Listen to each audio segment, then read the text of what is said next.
Why does belly fat seem to break every rule? You eat less. You exercise more. You try the diets that worked for other people. You lose weight, but your stomach barely changes. Meanwhile, someone else skips breakfast for a week, walks a little more, and suddenly their waistline shrinks. So what's going on? Is belly fat just stubborn? Is it genetics? Is it age? Or is there something deeper happening inside your body that most people never learn? Because here's the truth. Belly fat is not just stored calories. It's biological information. It responds to hormones. It reacts to stress. It changes with sleep. It listens to inflammation. It reflects your metabolism. And in many cases, it becomes the body's preferred storage site when something else is out of balance. That means if you attack belly fat using only willpower, only cardio, or only calorie counting, you may be fighting the symptom, not the cause. Today, we're going to break down the real science of why belly fat is so hard to lose.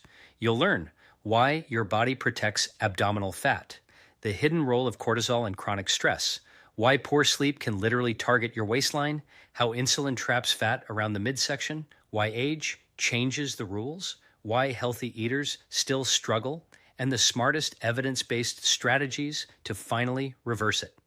This is not about shame. This is not about six-pack culture. This is about understanding your body so you can work with it, because once you know the biology, everything changes. Let's begin. Section 1. Not all belly fat is the same first. We need to clear up one massive misunderstanding. When people say belly fat, they usually imagine the soft layer they can pinch with their fingers. That's called subcutaneous fat. It sits just under the skin. But there's another kind that matters even more. It's called visceral fat. And this fat hides deeper inside the abdomen, wrapping around organs like the liver, pancreas, and intestines. You can be relatively slim on the outside and still carry too much visceral fat inside. That's why some people look normal by weight standards, but still develop insulin resistance, fatty liver, high triglycerides, elevated blood pressure, inflammation, type 2 diabetes, heart disease risk. Visceral fat is metabolically active.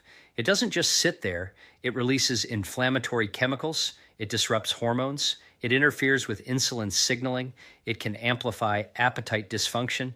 In other words, the wrong belly fat can create the conditions that help more belly fat grow. That's the vicious cycle. So when someone says, I just need to burn a little stomach fat, sometimes the issue is deeper than aesthetics. It may be a sign that metabolism is under stress. And if we want to solve it, we need to understand why the body stores fat there in the first place. Section 2, your body is not trying to ruin you. This next part is important. Your body is not trying to sabotage you. It is trying to protect you. Fat storage evolved as survival technology. For most of human history, food was uncertain. Stress was frequent. Sleep depended on safety. Winter existed. Famine was real. So the body developed systems to store energy efficiently. And the abdominal area became one of the fastest access storage zones. Why? Because visceral fat is highly responsive. It can release fatty acids quickly when the body senses danger or energy shortage. From an evolutionary perspective, that was brilliant. From a modern perspective, where stress is constant, food is abundant, sleep is poor, and movement is low, it becomes a problem. Your body is running ancient code in a modern environment. That means work emails can mimic threat signals, late-night scrolling can disrupt circadian rhythms, ultra-processed foods can overload insulin pathways, sitting all day reduces metabolic demand.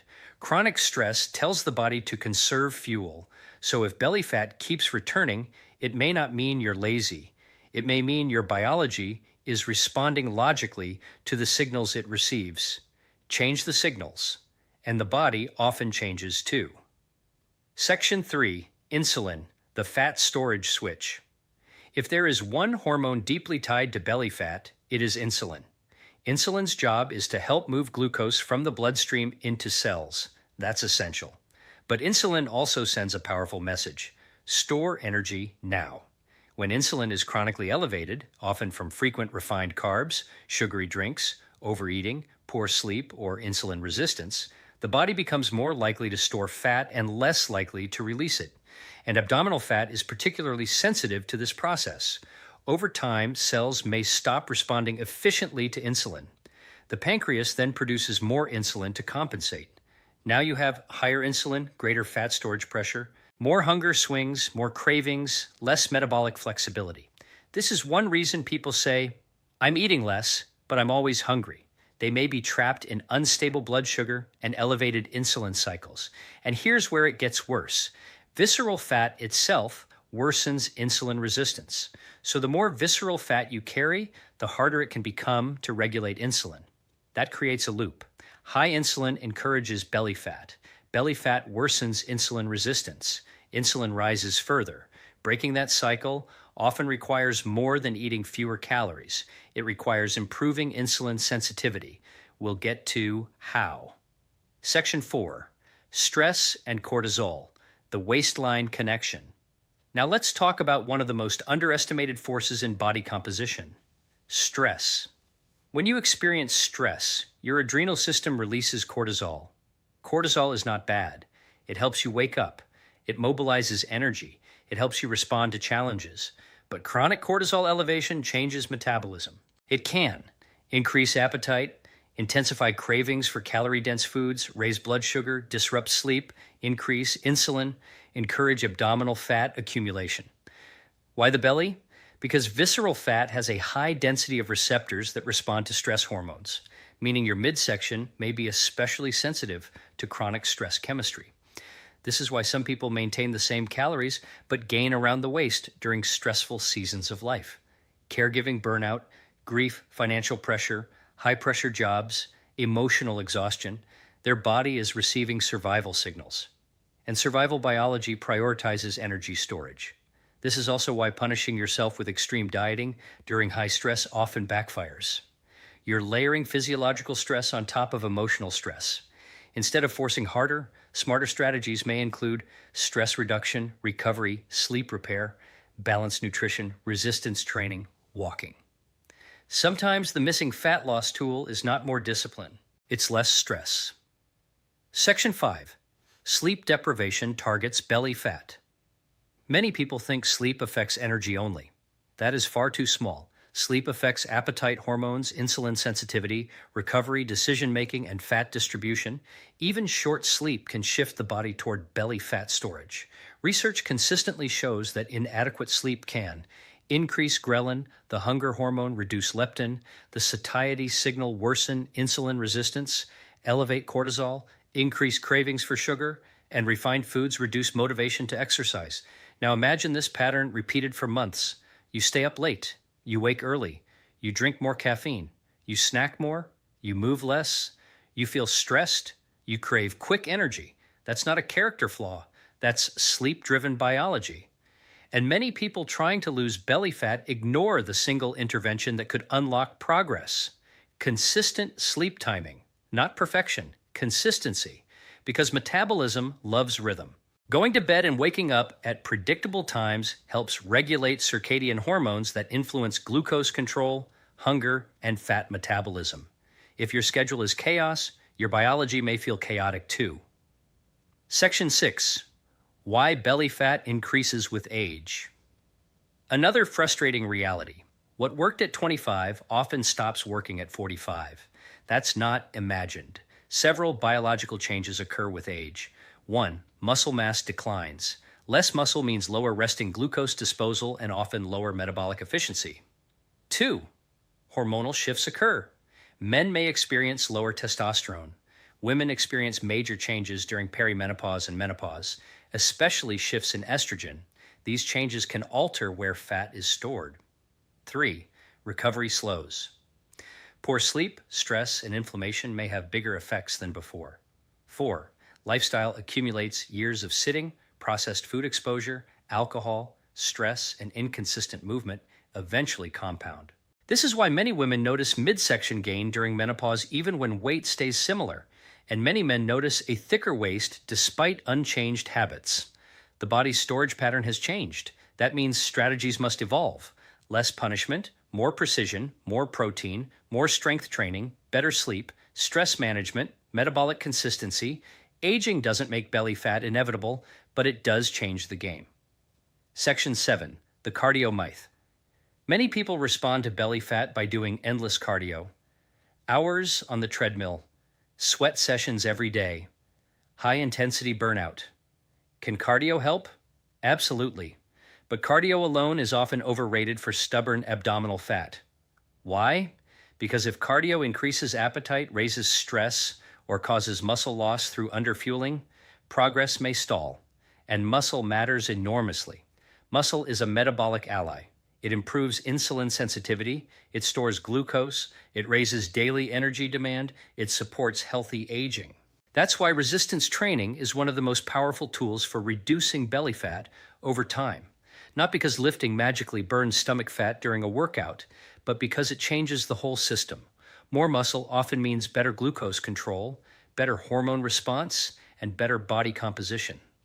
The smartest approach is often resistance training, walking, strategic cardio recovery, protein-rich nutrition, not punishment. Progress. Section 8. Why healthy eating still fails. This one surprises many people. Someone says, I eat healthy, but I can't lose belly fat. And they may be telling the truth, because healthy can still hide problems. Examples: smoothie overload, fruit juice, nut butter, honey, granola, protein powder, milk. Sounds healthy, can be 700 calories and highly glycemic. Constant grazing nuts, bars, dried fruit, crackers, lattes, small snacks all day keep insulin elevated.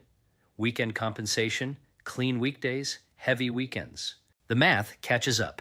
Hidden alcohol calories. Even moderate alcohol can impair fat oxidation and increase abdominal gain in some people. Under-protein diets. Low protein often means lower satiety and reduced muscle support. Restaurant health halos. Salads with dressings, oils, toppings, and extras can exceed burger calories. Healthy labels do not guarantee metabolic results. Food quality matters, but quantity, timing, protein balance, fiber, and consistency matter too. Section 9. Inflammation and the belly fat loop. Chronic low-grade inflammation can also play a role. When the body is inflamed from poor diet, inactivity, poor sleep, smoking, excess alcohol, unmanaged stress, or metabolic disease, it can interfere with insulin signaling and normal energy regulation. Visceral fat itself releases inflammatory compounds. So again, belly fat can be both cause and consequence. This is why anti-inflammatory lifestyle habits often help. Colorful vegetables, berries, legumes, nuts, seeds, olive oil, fatty fish, regular movement, restorative sleep, stress reduction, no magic superfood. Just repeated signals that calm the system. Your body is always listening. Section 10. The real science of losing belly fat. Now let's shift from problem to solution. How do you actually reduce stubborn belly fat? 1. Prioritize protein. Protein helps preserve muscle, increases satiety, and supports blood sugar control. Aim to include quality protein at meals. Eggs, Greek yogurt, tofu fish, poultry, beans, lentils, lean meats if appropriate too. Build muscle strength training 2-4 times weekly can transform metabolism over time. Focus on consistency, not perfection. 3. Walk daily. Walking after meals is underrated medicine. Even 10-20 minutes after eating can support glucose control. 4. Improve sleep first. If you sleep 5 hours and fight cravings daily, solve sleep before chasing advanced hacks. 5. Reduce ultra-processed foods. Not because foods are morally bad, because hyperpalatable processed foods can override satiety. 6. Manage stress physiology. Breathing exercises, nature, boundaries, mindfulness, therapy, recovery days. 7. Create a modest calorie deficit. Yes, energy balance still matters, but make it sustainable. Starvation signals often rebound. 8. Track waist, not just scale. You can lose visceral fat while scale weight changes slowly, especially if building muscle. Section 11. What about fasting?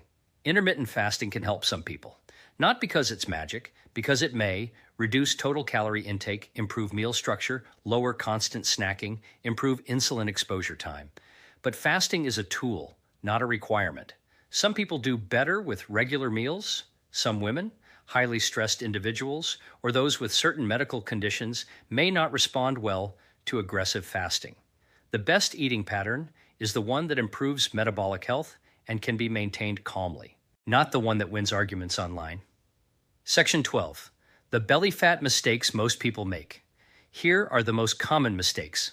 Mistake 1. Chasing spot reduction. Crunches do not selectively melt stomach fat. Mistake 2. Undereating all week. Binging later. Restriction often creates rebound. Mistake 3. Ignoring liquid calories. Coffee drinks, alcohol, juices, smoothies matter. Mistake 4. Doing intense workouts while sleeping poorly. Recovery drives adaptation. Mistake 5. Expecting weekly miracles. Visceral fat often responds gradually. Mistake 6. Comparing yourself to others. Different genetics, hormones, ages, and histories. Mistake 7. Thinking failure means laziness. Sometimes it means the strategy ignored biology. Section 13. A simple 30-day reset framework. If I wanted to reduce belly fat using evidence-based principles, I'd simplify.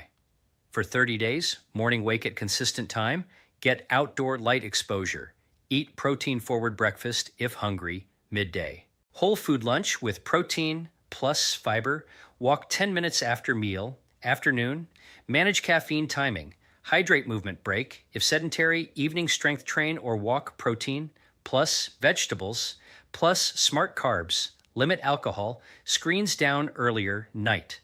Same sleep window, most nights, cool, dark room weekly, 2-4 strength sessions, daily walking. One enjoyable indulgence without guilt. Measure waist monthly, not daily. Simple beats dramatic. Section 14.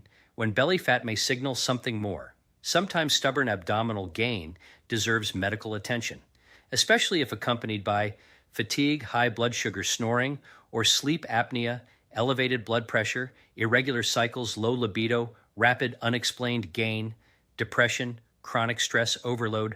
Conditions that may contribute include insulin resistance, sleep apnea, hypothyroidism, PCOS, fatty liver disease, medication, side effects, hormonal changes. If something feels off, getting evaluated is wise. Sometimes the smartest fat loss move is diagnosis. Section 15, the mindset shift that changes everything. Here's what many people need to hear. Your belly is not proof that you failed. It may be feedback. Feedback that stress is too high, sleep is too low, movement is too little food, quality is inconsistent muscle mass, needs support hormones, may need attention. When you stop treating your body as the enemy, you start asking better questions, and better questions create better results. Instead of, what's the fastest way to flatten my stomach? Ask, what signals is my body responding to? That question leads to science, and science leads to progress. Outrow. So why is belly fat so hard to lose? Because it's rarely about belly fat alone. It's about hormones, stress, sleep, insulin, inflammation, muscle mass, aging, lifestyle patterns. It is biology, not just willpower. And that's good news, because biology can change. When you feed your body better signals, it often gives you better outcomes, not overnight.